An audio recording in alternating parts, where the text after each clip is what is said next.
Hey everyone, what's happening? It's Sean here out in the garage, and today I put together this video just to show some of the first things to look for when checking out a kid's pit bike. This happens to be a 2012 Yamaha TT-R50E. The E is for electric start, and that's how they made these 50cc bikes from Yamaha. The CRF50 is very similar, and of course there's other brands out there too, but all of these tips should be helpful for any starting beginner bike like this. So just right off the bat, I did buy this bike. I got it cheap enough that I thought it was worth going through and repairing some of the flaws that I saw, but this thing's seen better days. So the first thing is just cosmetically check it out. You'll see a lot of wear on fenders, like this is a crack there, a lot of scrapes. That tells me this has been down a bunch, or at least gone through, say, trees from trail riding where it's gotten scratched up a bunch. So cosmetically check that out.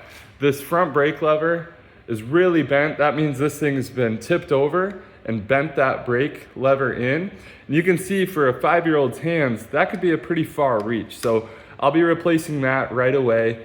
Some of the other places to look for wear are on the grips.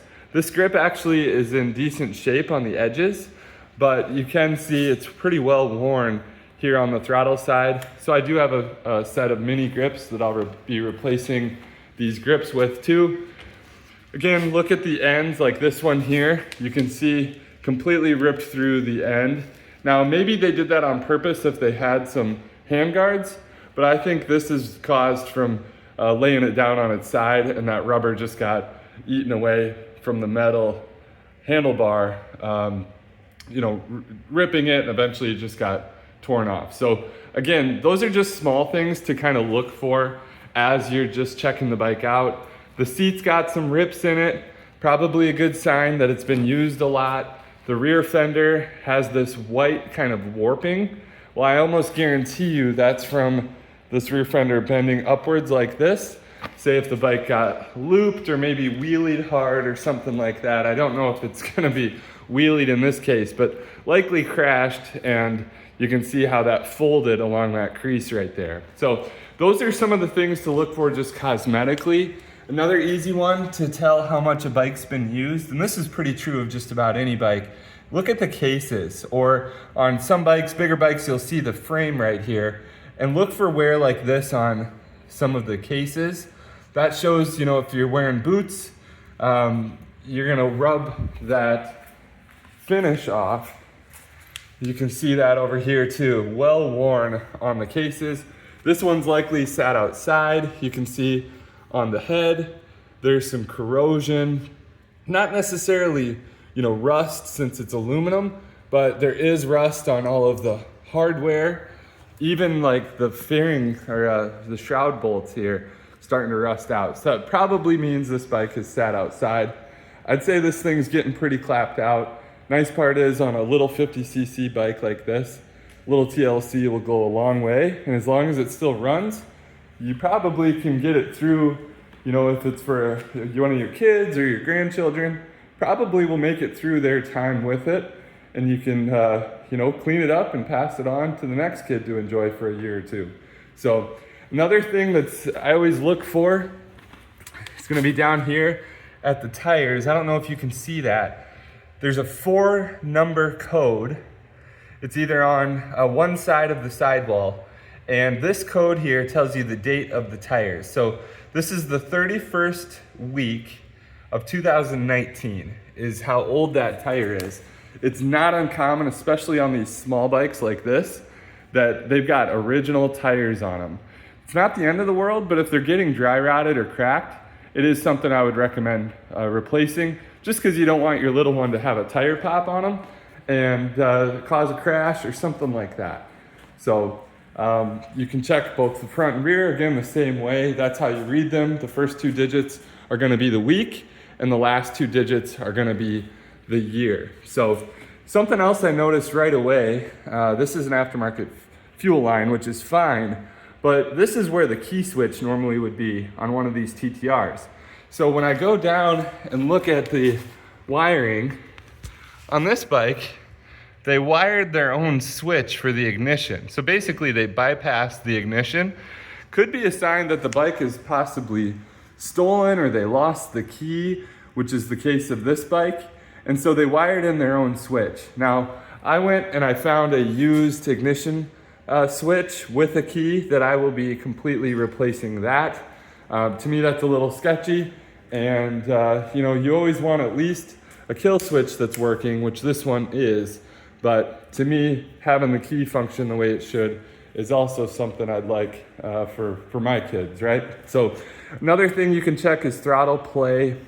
And by the way, I should have videos for all of these things that I'm pointing out that I'll be replacing. So you don't have to try to figure it all out right now. I just wanted to show you what to look for. I would say this is a little bit too much throttle play. For a kid's bike, it's not the end of the world, but I'd like that to be more just a couple millimeters instead of have all this slop in the throttle. Check the brakes, right? So rear brake lever. This one feels pretty good actually, but if you're pushing this thing and it's moving, 2 inches, that means it either needs to be adjusted at the nut or it might need new shoes on this since this bike has drum brakes. Same with the front. Let's make sure that the front brake works well. And in this case it does, but you do the same thing. You'd come down here and adjust that to make sure that your brakes are engaging the way they should. The petcock is oftentimes something that can leak. I always make sure to turn the petcock off when I'm storing bikes, but that is something that can oftentimes leak.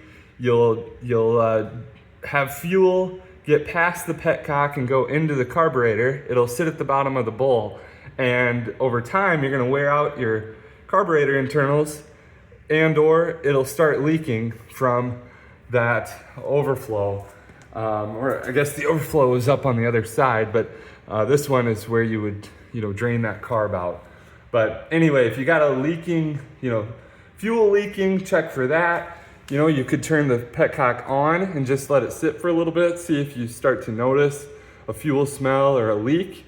That means either the petcock should be replaced or maybe your carburetor internals need to be rebuilt or possibly replace the carb. So, the air filters on these bikes are right here. Always something good to check. The battery, in this case, the battery is shot, so I did order a replacement battery. You can check out my video to show how to do that.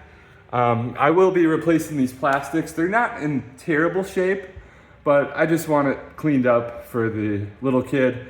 I've always said that if the bike looks good, kids are more excited to ride them, right? So I want to get this thing cleaned up as best I can for my 5-year-old's view at least, so she's excited to hop on and rip around. So another thing, these handlebars on these small bikes, pretty flimsy. Look to see when the bars are straight, do the handlebars look like they're bent or even?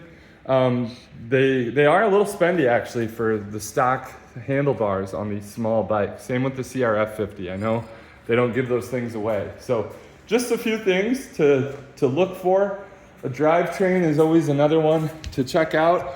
That front sprocket's hard to see. You got to take this cover off here, but you can at least inspect the chain, the rear sprocket. This one looks a little bit, I'd say, well used, pretty worn out, right? Always check the tension too. Then you can get an idea if somebody's even maintained it. This thing looks pretty dry. It's kind of rusty. Probably tells me the previous owners didn't keep their chain lubed very much. I'm surprised that the tension is decent, but all these things kind of add up and give you an idea of how well a bike was either taken care of, or on the flip side, on something like this, maybe not taken care of, right? I'll show you two here down at the forks. These forks, I would say, have been pretty worn. You can see a little grease there on the fingertip from the fork oil. Check to see if the forks, like that one, do they look like the fork seals are blown out? Obviously, suspension's not going to work the way it should if the fork seals are blown. And always check the oil too before you buy something, and just see how it looks. Pop it off, check it out, see if you think it's pretty dirty or If you smell gas, that could be a sign that the piston rings are starting to wear out and there's getting some blow by that's getting forced into the oil. So just a couple things that I would say, good best practices to check out. And most, if not all of this can be cleaned up and repaired.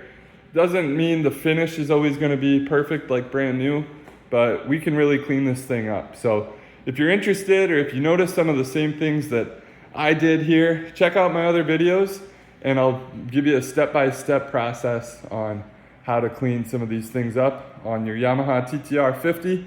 And I do have videos out there for the Honda CRF50 as well. If this video helped you out, please like and subscribe for more how-to videos. Thanks everybody, appreciate your time.